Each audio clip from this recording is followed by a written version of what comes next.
다 함께 한 목소리로 천천히 마가복음 9장 22절에서 13절까지 합독하시겠습니다. 시작하겠습니다. 엿새 후에 예수께서 베드로와 야고보와 요한을 데리시고 따로 높은 산에 올라가셨더니 그들 앞에서 번영되사 그 옷이 광채가 나며 세상에서 빨래하는 자가 그렇게 희게할 수 없을 만큼 매우 희어졌더라. 이에 엘리야가 모세와 함께 그들에게 나타나 예수와 더불어 말하거늘 베드로가 예수께 고하되 랍비여 우리가 여기 있는 것이 좋사오니 우리가 초상화셋을 짓되 하나는 주를 위하여 하나는 모세를 위하여 하나는 엘리야를 위하여 하사이다 하니 이는 그들이 몹시 무서워하므로 그가 무슨 말을 할지 알지 못함이더라. 마침 구름이 와서 그들을 덮으며 구름 속에서 소리가 나되 이는 내 사랑하는 아들이니 너희는 그의 말을 들으라 하는지라. 문득 둘러보니 아무도 보이지 아니하고 오직 예수와 자기들 뿐이었더라. 그들이 산에서 내려올 때 예수께서 경고하시되 인자가 죽은 자 가운데서 살아날 때까지는 본 것을 아무에게도 이르지 말라 하시니 그들이 이 말씀을 마음에 두며 서로 문의하되 죽은 자 가운데서 살아나는 것이 무엇일까 하고 이에 예수께 묻자와 이르되 어찌하여 서기관들이 엘리야가 먼저 와야 하려 하나이까 이르되 엘리야가 과연 먼저 와서 모든 것을 회복하거니와 어찌 인자에 대하여 기록하기를 많은 고난을 받고 멸시를 당하리라 하였느냐. 그러나 내가 너희에게 이르노니 엘리야가 왔으되 기록된 바와 같이 사람들이 함부로 대우하였느니라 하시니라. 네, 하나님의 말씀입니다. 네, 어제 그 마가복음 8장 말씀 중에 제자들에게 인자의 순환에 대해서 예고하신 후에 제자들을 가르치신 예수님은 제자들 가운데 하나님의 나라가 권능으로 임하는 것을 볼 사람이 있다고 선언하십니다. 이것은 분명히 오늘 말씀하시는 변화산 사건과 연관이 있기는 하지만 예수님의 생애와 또 가르침 또 예수님의 죽음과 부활 등을 포괄적으로 뜻하는 것으로 이해하는 점에서 9장 1절을 이미 함께 8장과 같이 말씀을 나누고 오늘 2절부터 13절까지 구분한 것 같습니다. 오늘 나누는 2절부터 13절까지는 우리가 많이 아는 변화산 사건을 다루고 있습니다. 2절과 3절을 우리 모두 함께 다시 읽겠습니다. 2절과 3절입니다. 엿새 후에 예수께서 베드로와 야고보와 요한을 데리시고 따로 높은 산에 올라가 섰더니 그들 앞에서 변형되사 그 옷이 광채가 나며 세상에서 빨래하는 자가 그렇게 희게할 수 없을 만큼 매우 희어졌더라. 네, 엿새 후라는 표현은 앞절과의 전환을 나타내는 시간적인 배경을 나타내는 것이지만 성경학자들은 출애굽기 24장 16절에서 이렇게 말씀하시는데요. 여호와의 영광이 시내 산 위에 머무르고 구름이 엿새 동안 산을 가리더니 일곱째 날에 여호와께서 구름 가운데서 모세를 부르시니라 라고 말씀하시듯 하나님이 구름 가운데서 모세를 부르시기까지 모세가 시내산에 올라가 6일간 머물렀던 것과 본문을 이제 연결시킨다고 보고 있습니다. 그래서 예수님께서는 영광에 머물러 변형되심으로 그 결과 예수님의 옷에서 광채가 났는데 빨래하는 자가 그렇게 희게할 수 없을 만큼 희어졌다고 표현하는 것은 그만큼 사람이 만들 수 없는 무엇보다도 희고 광채가 난다는 표현입니다. 희게 빛난 옷은 마가복음 16장 5절에서 마가복음 16장 5절에요. 무덤에 들어가서 흰 옷을 입은 한 청년이 우편에 앉은 것을 보고 놀라매라고 말씀하신 것처럼 예수님이 부활하셨을 때 천사가 입고 있던 옷과 동일한 것으로 매우 순결함과 거룩함을 상징하고 있습니다. 즉 하나님의 나라의 왕으로서 모든 권세와 능력을 가지신 왕의 영광을 친히 제자들에게 보여주고 계신 것입니다. 그런데 여러분, 하나님의 나라의 왕으로서의 권능이 바로 이때만 나타난 것일까요?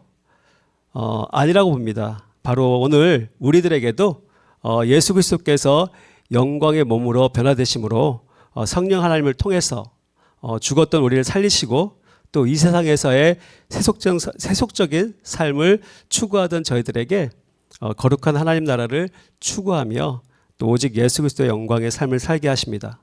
아멘이시죠, 여러분? 네, 그렇습니다. 예수님이 영광스러운 모습으로 변형되었을 때 엘리야와 모세가 나타나는데요. 엘리야는 구약의 모든 선지자를 대표하고 있고 모세는 율법을 상징합니다. 그리고 모든 구약의 예언과 율법을 가리키는 것은 하나님의 아들 예수 그리스도를 통해 이루실 하나님의 나라를 말씀하고 있습니다. 그리고 베드로는 변화된 예수 그리스도의 강렬한 광채와 엘리야와 모세의 모습을 보고 두려움을 느꼈을 것입니다. 어마어마한 거룩함 가운데 있다는 것 자체가 두려움이 되었을 것입니다. 그래서 예수님과 엘리야와 모세를 위해서 초막을 짓겠다고 말하는데요. 감히 감당할 수 없는 두려움과 무서움에 자기가 무슨 말을 하는지도 알지 못한다고 말씀하고 있습니다. 그렇게 무서워하는 제자들에게 하나님은 사랑하신 아들의 말을 들으라고 또 말씀하고 있습니다. 우리 6절과 7절을 다 함께 읽겠습니다. 6절과 7절입니다. 이는 그들이 몹시 무서워함으로 그가 무슨 말을 할지 알지 못함이라라. 마침 구름이 와서 그들을 덮으며 구름 속에서 소리가 나되 이는 내 사랑하는 아들이니 너희는 그의 말을 들으라 하는지라. 네, 이 말씀은 신명기 18장 15절에 나와 있는 말씀을 떠올리게 하는데요. 신명기 18장 15절 제가 읽어드리겠습니다. 내 하나님 여호와께서 너희 가운데 내 형제 중에서 너를 위하여 나와 같은 선지자 하나를 일으키시리니 너희는 그의 말을 들을지니라. 네, 신명기에서 하나님은 모세와 같은 선지자를 일으키실 것이라고 말씀하시면서 그의 말을 들으라고 명령하십니다. 하나님은 이를 통해서 예수님이 구약에 예언된 그리스도이심을 확증해 주고 계신데요. 그럼 예수님은 어떻게 하나님 나라의 권능을 나타내셨는지 바로 십자가를 통해서 나타내셨다고 말씀해 주고 있습니다. 마가복음 8장 31절을 다 함께 읽겠습니다. 마가복음 8장 31절입니다. 인자가 많은 고난을 받고 장로들과 대제사장들과 서기관들에게 버림받아 죽임을 당하고 사흘 만에 살아나야 할 것을 비로소 그들에게 가르치시되. 네, 예수님은 제자들에게 오직 부활의 십자가만이 영원한 생명을 얻는 유일한 길이심을 말씀하시고 죄인을 위해 친히 달리시고 또 부활하심으로 죄와 사망의 모든 권세를 깨뜨리셨습니다. 우리는 오직 십자가만을 통해서 하나님 나라의 영광을 보고 또 누리며 또 영광의 부활의 소망을 얻을 수 있습니다. 우리 다 함께 9절을 읽겠습니다. 9절입니다. 그들은 산에서 내려올 때 예수께서 경고하시되 인자가 죽은 자 가운데서 살아날 때까지는 본 것을 아무에게도 이르지 말라 하시니. 네, 예수님은 제자들에게 변화산 사건을 부활 이전 내에는 아무에게도 이르지 말라고 경고하십니다. 이스라엘 역사를 살펴보면 선지자는 어리석은 백성에 의해서 멸시의 대상이 되곤 했습니다. 예수님의 경우도 마찬가지입니다. 예수님의 영광에 대해 제자들이 아무리 증언해 보았자 눈이 감긴 유대인들은 그것을 받아들일 리가 없기 때문이었습니다. 우리도 마찬가지입니다. 언제나 듣고 싶은 대로 듣고 또 보고 싶은 대로 보는 사람들은 말씀이 어떻든 믿지 않고 자기 멋대로 생각하고 행동합니다. 그래서 아무에도 말하지 말라고 또 조심하라고 우리에게 이르십니다. 이는 오직 부활의 영광이 드러난 이후에나 전파될 수 있기 때문입니다. 하지만 제자들은 부활의 의미를 깨닫지 못하고 10절과 11절에서 죽은 자 가운데서 살아나는 것이 무엇인 뜻인지 서로 묻고 또 결국에 예수님이 그리스도라면 엘리야가 누구인지 묻습니다. 마태복음 17장 11절에서 13절입니다. 네, 우리 함께 읽겠습니다. 예수께서 대답하여 이르시되 엘리야가 과연 먼저 와서 모든 일을 회복하리라. 내가 너에게 말하노니 엘리야가 이미 왔으되 사람들이 알지 못하고 임의로 대화하였도다. 인자도 이와 같이 그들에게 고난을 받으리라 하시니 그제서야 제자들이 예수께서 말씀하신 것이 세례요한인 줄 깨달으리라. 네, 예수님께서 말씀하셨다시피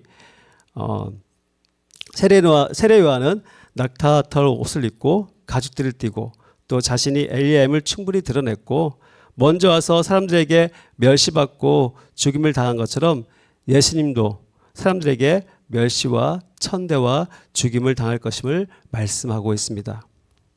하지만 이것이 끝이 아닙니다. 예수님께서는 부활하심으로 하나님 나라를 다시 회복시키시고 권능으로 통치하시고 다스릴 것을 선포하십니다. 사랑하는 성도 여러분, 예수님은 십자가에서 죽으시고 또 다시 살아나심으로 만유의 주가 되셨습니다. 하나님의 능력이 그리스도 예수 안에서 역사하시고 또 그리스도께서 죽은 자 가운데서 다시 살아나셨으며 지금은 하나님의 모든 통치권을 받으셨습니다. 그리고 만유의 왕 되신 영광의 주님이 왕의 권능으로 온 세상을 다스리십니다. 믿으시죠, 여러분?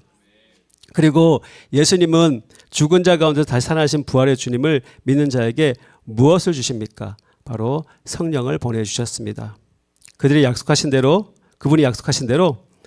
진리의 영이신 성령님께서 우리에게 오셨습니다. 그리고 이제 하나님은 예수 그리스도를 믿는 모든 자들에게 성령님을 통해 다스리시고 권능으로 임하십니다. 그럼 과연 우리는 그런 주님의 통치를 받으며 그분의 뜻에 날마다 순종하면서 살고 있는지요? 당연히 감당해야 할 고난과 핍박을 회피하고 그저 주님이 주시는 축복만 바라며 또 그리스도의 영광이 아니라 자신의 영광을 구하는 것은 아닌지요?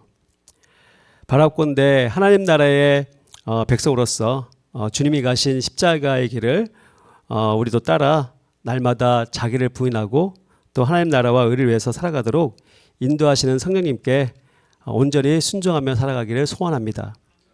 그리고 특별히 오늘 예수님이 베드로와 야고보와 요한을 데리고 따로 산으로 올라가셨습니다. 예수님이 특별히 제자들을 구별해서 크고 놀라운 비밀한 것을 보여주시고자 데리고 가셨습니다. 우리들에게도 그런 크고 놀라운 비밀들을 보여주시고자 하십니다. 크고 놀라운 비밀이 무엇입니까? 바로 복음입니다, 여러분. 예수님의 죽음과 부활의 놀라운 비밀, 복음을 항상 품고 전파하며 주님의 뜻에 순종하는 주님이 기쁨이 되시는 저와 여러분이 되시기를 주님의 이름으로 축원합니다.